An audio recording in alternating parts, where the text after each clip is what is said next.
Close Encounters with Jupiter, presented by Science at NASA.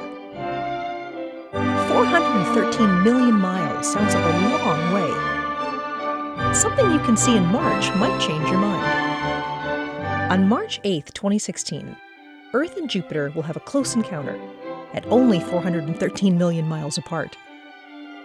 Jupiter rises in the east at sunset, shining 3 times brighter than Sirius, the brightest star in the sky.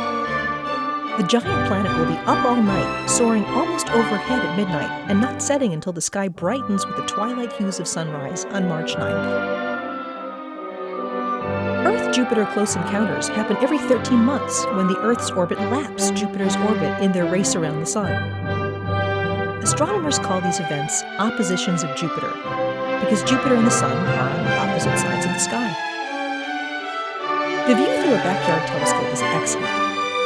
Because Jupiter is so close, the planet's disk can be seen in rare detail, and there's a lot to see. The Great Red Spot, located in the southern hemisphere of Jupiter, is a cyclone wider than Earth and has existed for hundreds of years. It is easily recognizable among the planet's alternating cloud belts. The 4 Galilean moons of Jupiter are easy targets too.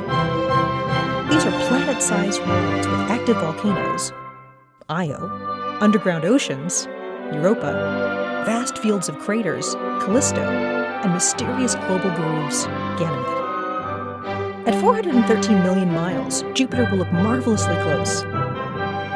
A NASA spacecraft named Juno is about to take an even closer look. Launched in August 2011, Juno will reach the giant planet on the 4th of July, 2016, and enter into a polar elliptical orbit that takes it as little as 3,100 miles from Jupiter's cloud tops at its closest point in its orbit. This proximity will allow researchers to probe Jupiter's interior, long hidden from view. Juno's principal investigator, Scott Bolton of the Southwest Research Institute in San Antonio, Texas, says, "Our knowledge of Jupiter is truly skin deep. Even NASA's Galileo probe, which dived into the clouds in 1995, penetrated no more than about 0.2% of Jupiter's radius. Juno will lift the veil without actually diving through the clouds." Bolton explains, Juno will spend more than an Earth year orbiting nearer to Jupiter than any previous spacecraft. The probe's flight path will cover all latitudes and longitudes, allowing us to fully map Jupiter's gravitational and magnetic field, and thus figure out how the planet is layered inside. Researchers expect Juno to find something exotic deep inside the giant planet.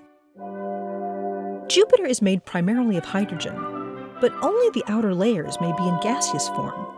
Deep inside, high temperatures and crushing pressures likely transform the gas into an exotic form of matter known as liquid metallic hydrogen, a liquid form of hydrogen akin to the slippery mercury in an old-fashioned thermometer.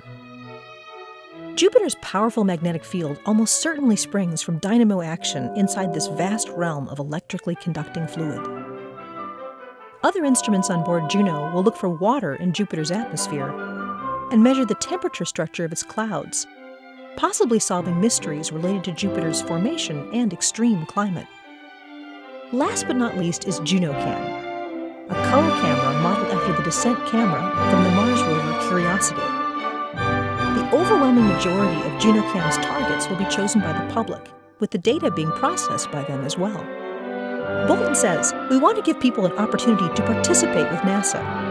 This is citizen science at its best." Swooping low over Jupiter's clouds, JunoCam will be able to photograph massive storms, powerful auroras, and of course, the unknown at point-blank range. Until then, mark your calendar for March 8th and 9th. See Jupiter from your own backyard. Then, start making a wish list for JunoCam. After all, it's your camera. For more about the Juno mission, go to www.nasa.gov/Juno. For news about the mysteries of Jupiter, our solar system, and more, visit science.nasa.gov.